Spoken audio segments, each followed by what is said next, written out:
Modern art did not become stagnant because experimentation happened. It became stagnant because experimentation itself became the destination instead of a phase.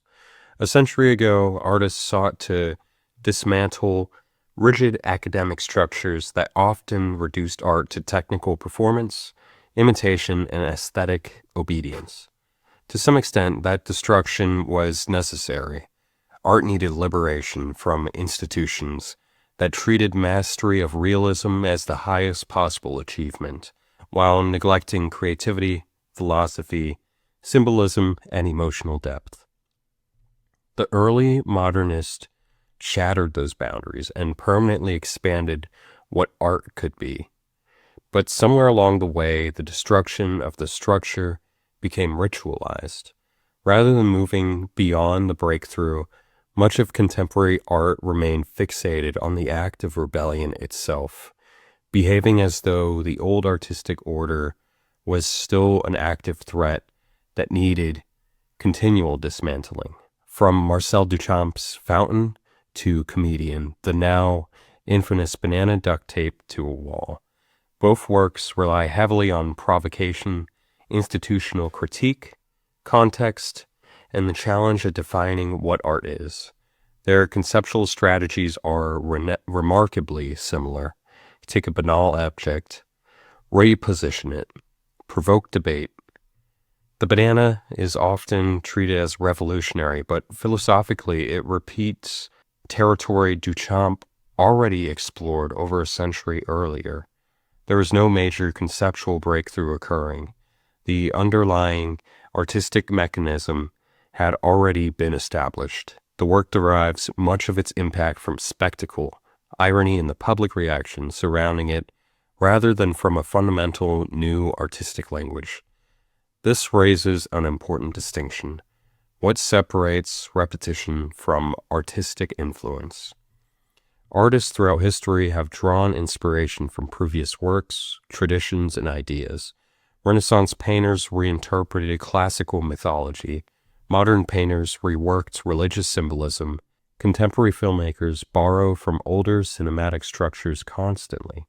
Yet influence becomes meaningful when transformation occurs. A work evolves prior ideas through new emotional perspectives, cultural experiences, symbolism, techniques, and philosophical depth.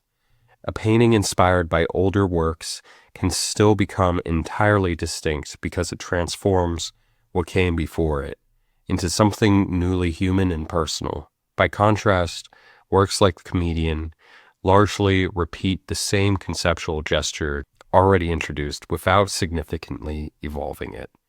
To understand why this matters, it is necessary to understand why Duchamp mattered in the first place.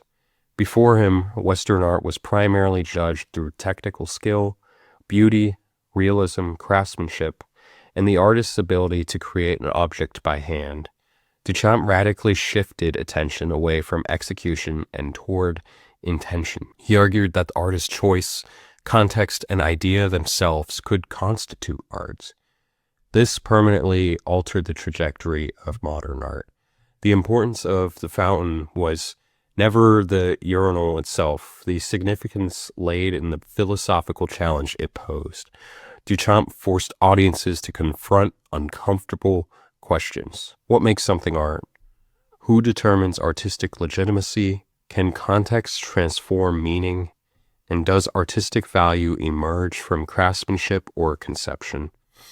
Even critics responding against Duchamp are often still operating within the conceptual framework he helped establish. The problem is not that he asked these questions. The problem is that contemporary art never fully moved beyond them.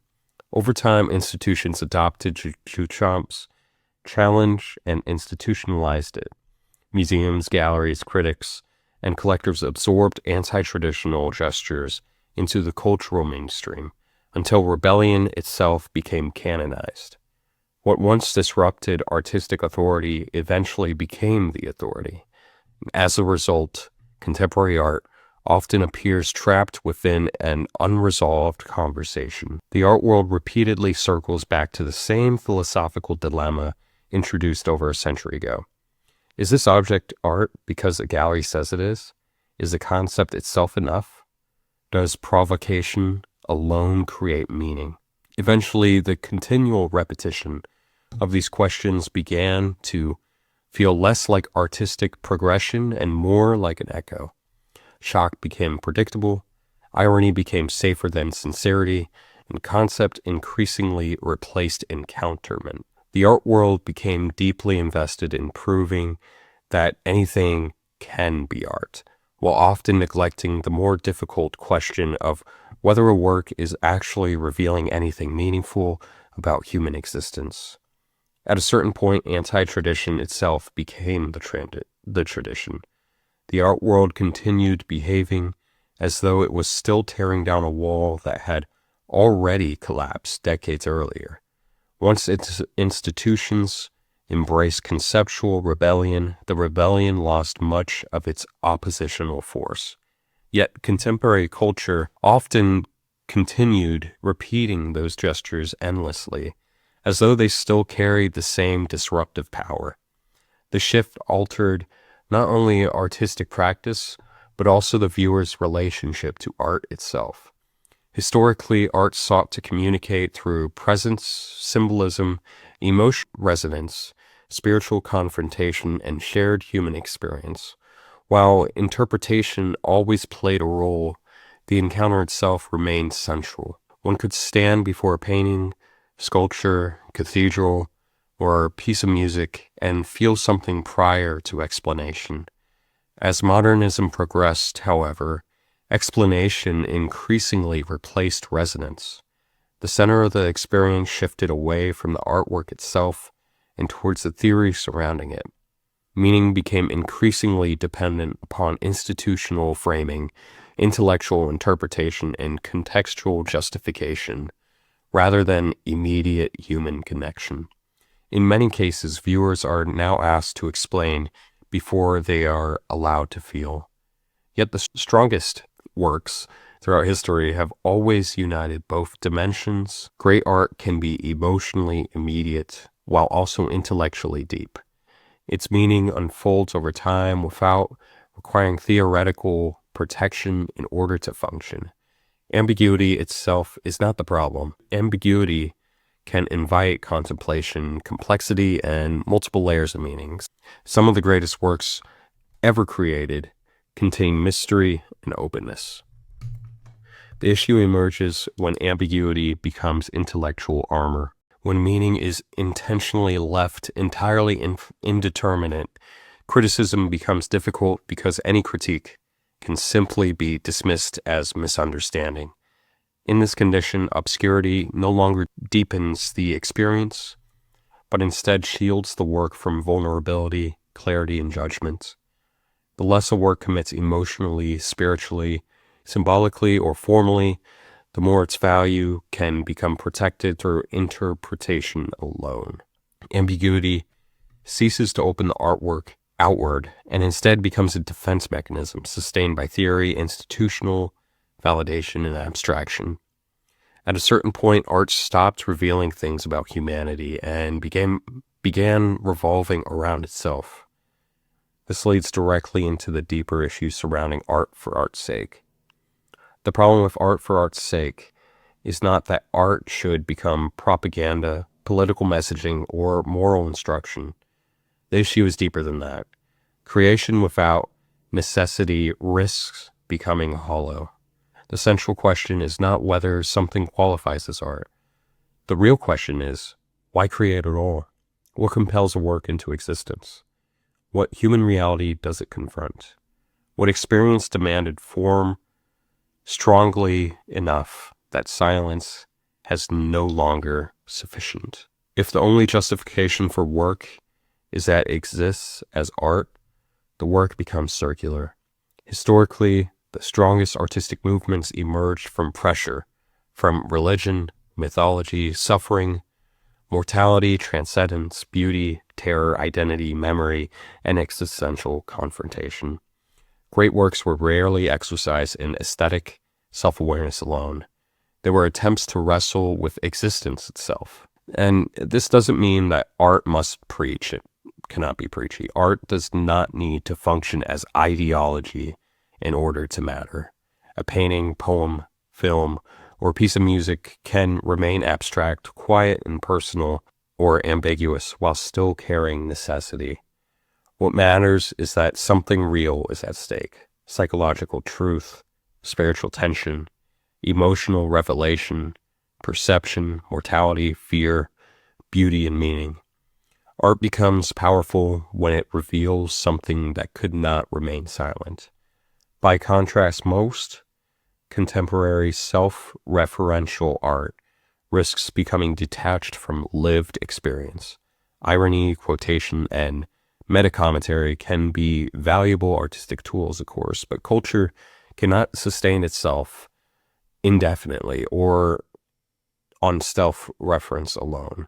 Eventually, the work collapses inward and becomes revolving around the idea of art itself rather than the realities art once sought to confront. Human beings eventually begin searching again for sincerity, gravity, risk, and emotional encounter. Art is not meaningful merely because it has been labeled art. It becomes meaningful when it transforms human experience into form and returns us to realities we cannot escape. Love, death, memory, desire, fear, time, the sacred, the unbearable, and the beautiful. Art cannot survive indefinitely on irony and self-reference. Within my own work, I aim to push against this growing emptiness by reintroducing ideas that have remained central to human expression across history: symbolism, suffering, psychology, transcendence, and emotional confrontation. These are not outdated concerns. They remain essential because they address realities that technology, trends, and cultural shifts cannot erase. Symbolism matters because human beings understand the world through metaphor, image, and archetypes. Symbols communicate experiences that rational language often cannot fully articulate. A symbol bypasses intellectual defenses and speaks directly to memory and instinct, and especially emotion.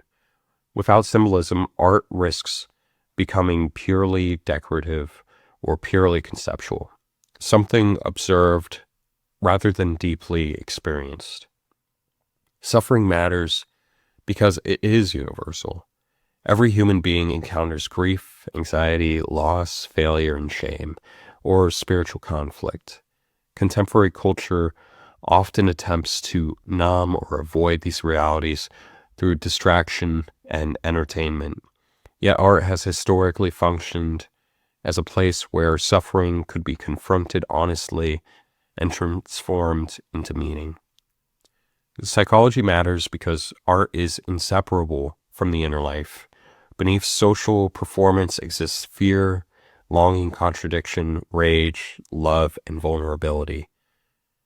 Art that engages psychology reveals truth people often struggle to articulate themselves. Transcendence matters because human beings continue searching for something beyond material existence. Even within secular societies, the desire for awe, spirituality, wonder, and meaning persists.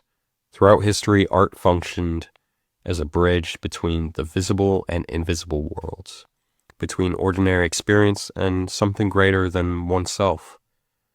Emotional confrontation matters because avoidance has become normalized. Contemporary life encourages emotional numbing through distraction, identity, irony, and passive consumption.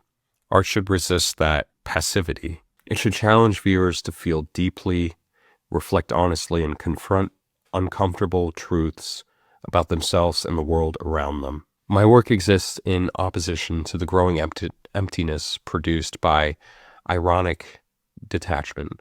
Rather than avoiding meaning, I pursue it directly. Rather than masking emotion, I emphasize it.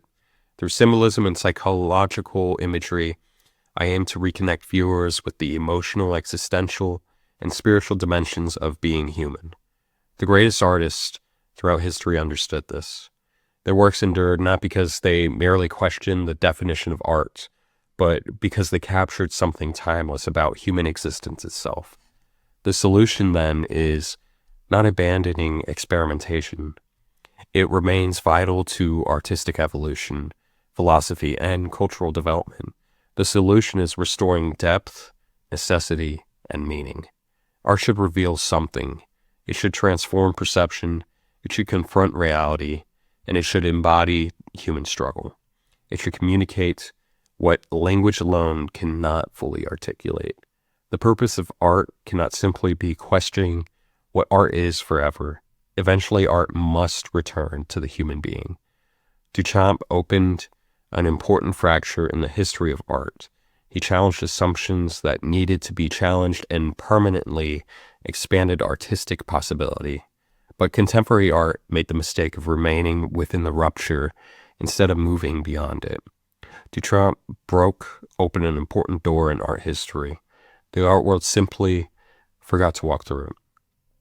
Art should not exist merely to acknowledge itself as art, but it should exist because something real demanded to be expressed.